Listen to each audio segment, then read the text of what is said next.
I videogiochi fanno male?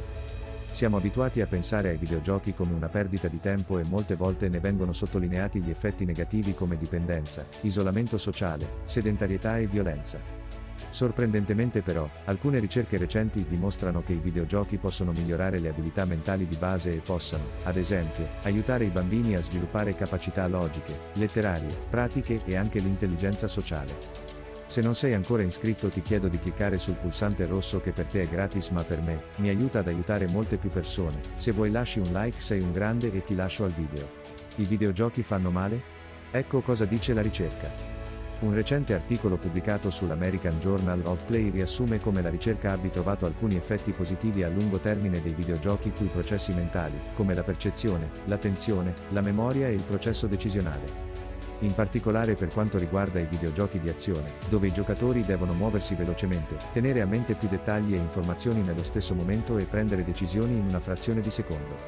La ricerca ha preso in considerazione due strategie, correzionale e sperimentale. Nello studio correzionale, i giocatori abituali erano comparati, su alcuni test percettivi o cognitivi, con persone che non giocano. La scoperta sorprendente è che i giocatori superano i non giocatori in qualsiasi test venga utilizzato. Ma la prova migliore, che il gioco migliora queste capacità, deriva dalla strategia sperimentale. In questo caso, tutti i partecipanti sono inizialmente non giocatori, e poi ad alcuni, ma non ad altri, viene chiesto di giocare a un particolare videogioco per un certo numero di ore al giorno e per un certo numero di giorni. In questi esperimenti, la scoperta tipica è che coloro che giocano al videogioco migliorano le misure delle abilità percettive e cognitive di base mentre quelli nel gruppo di controllo no. Benefici dei videogiochi sui processi visivi. Gli esperti hanno evidenziato come i giochi elettronici abbiano benefici sul processo visivo. Ad esempio, 50 ore di gioco d'azione possono migliorare la sensibilità al contrasto visivo, ovvero la capacità di distinguere sottili differenze nei toni di grigio.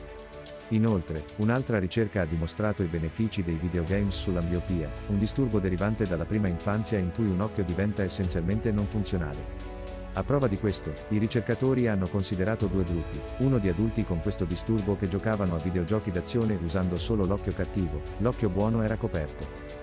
L'altro gruppo, invece, formato da adulti aventi lo stesso disturbo, che invece facevano altri compiti con l'occhio buono coperto, come lavorare a maglia o guardare la televisione. Il risultato è che quelli nelle condizioni di gioco hanno mostrato un grande miglioramento, mentre quelli nelle altre condizioni no.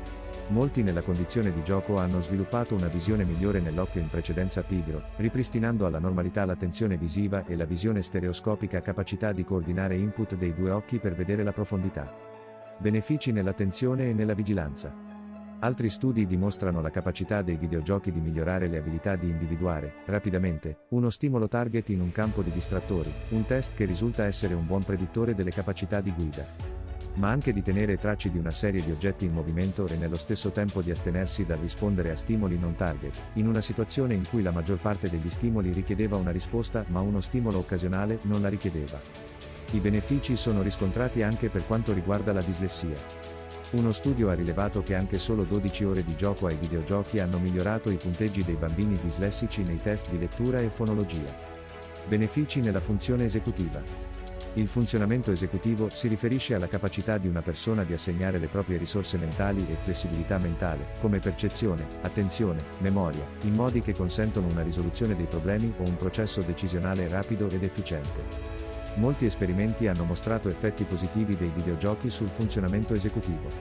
Ad esempio, 50 ore di esperienza su un videogioco d'azione hanno migliorato significativamente le prestazioni in un test modellato sulle abilità richieste per pilotare aerei. Si tratta di utilizzare un joystick per mantenere un obiettivo centrato su uno schermo, monitorare i livelli di carburante, rispondere alle luci su un quadro strumenti e ascoltare e rispondere alle comunicazioni radio. I punteggi più alti in questi test corrispondono bene con le prestazioni di pilotaggio nel mondo reale. Inoltre, molti esperimenti condotti con giocatori più anziani hanno sperimentato una riduzione del declino mentale che accompagna l'invecchiamento. I videogames sembrerebbero migliorare anche la performance lavorativa, specialmente in quanto vengono coinvolte coordinazione occhio-mano, attenzione, memoria e processo decisionale. Ad esempio, chirurghi giovani hanno superato i chirurghi più esperti nel loro campo. Effetti negativi dei videogames. Come in tutte le cose l'esagerazione pone diversi effetti negativi come perdita di interesse per altre attività, disinteresse per la vita sociale, abbandono dello studio, alterazione del ritmo sonno-veglia arrivando nei casi più gravi a disturbi di personalità. È bene educare fin da piccoli per avere una sana cognizione della vita e una buona gestione della giornata. Ecco 10 consigli per far crescere al meglio i propri figli che vogliono giocare ai videogiochi. Spiegate che si tratta di una macchina. Fate capire ai vostri figli che il videogioco è un computer, che non sbaglia mai e che è dunque difficile vincere. Un passaggio propedeutico importantissimo per evitare cadute di autostima. Non consideratelo un sostituto della babysitter.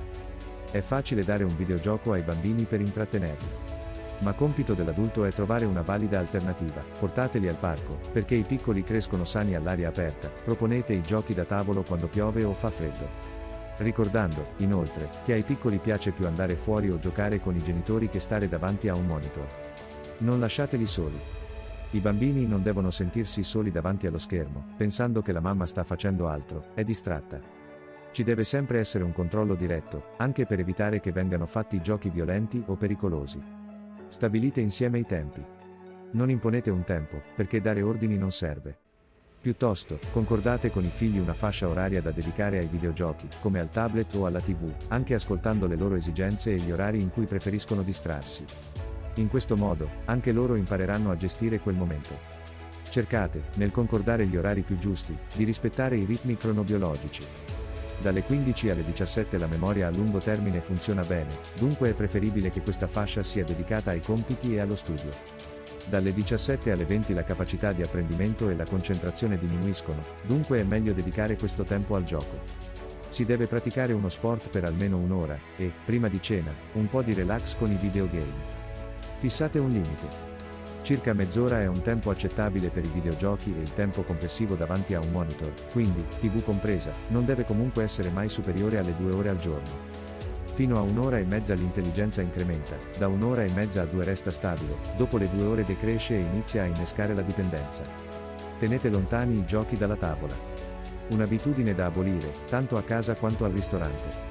I bambini e i ragazzi non devono mangiare e giocare contemporaneamente. Questo vale anche durante la merenda o in un fuoripasto. Oltretutto, distraendosi davanti a uno schermo, rischiano di mangiare molto velocemente, aumentando la possibilità di diventare obesi. Vietate l'uso prima di dormire. Il momento di andare a letto è uno dei più delicati della giornata. Il videogioco ha effetti stimolanti e interferisce con i meccanismi che favoriscono l'addormentamento. Invitateli a sedersi. Non si deve giocare sdraiati sul divano, o peggio ancora distesi a letto o per terra, perché ne va della postura.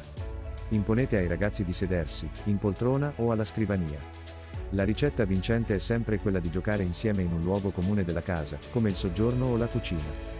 Se la condivisione diventa una consuetudine sin da piccoli, anche quando i ragazzi saranno adolescenti coinvolgeranno i genitori, invece di escluderli.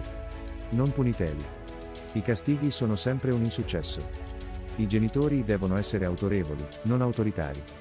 Un adulto che si sente costretto a punire non ha saputo svolgere bene il suo ruolo. È consigliabile la strategia della tolleranza 3, si spiega la regola, si rispiega se non viene applicata, la terza volta si requisisce il gioco per un certo periodo. Non fate eccezioni. Le regole valgono sempre. Il fine settimana e il periodo di vacanza devono essere utilizzati per uscire, per raccontare una fiaba o leggere un libro, per fare sport, per cucinare. Insomma, per trascorrere del tempo con i genitori o con i nonni. Conclusione. In conclusione, i videogiochi fanno male?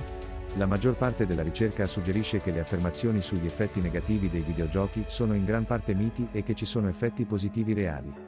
Come abbiamo visto, i benefici dei videogames per la mente sono molteplici e da non sottovalutare. I tipi di abilità mentali che i videogiochi aiutano a sviluppare possono essere sempre più importanti nel mondo di oggi e possono a volte anche integrarsi con vere e proprie terapie a supporto della riabilitazione, come nel caso della logopedia, e della cognitività come ad esempio nella neuroriabilitazione e alla terapia occupazionale. E tu lo sapevi?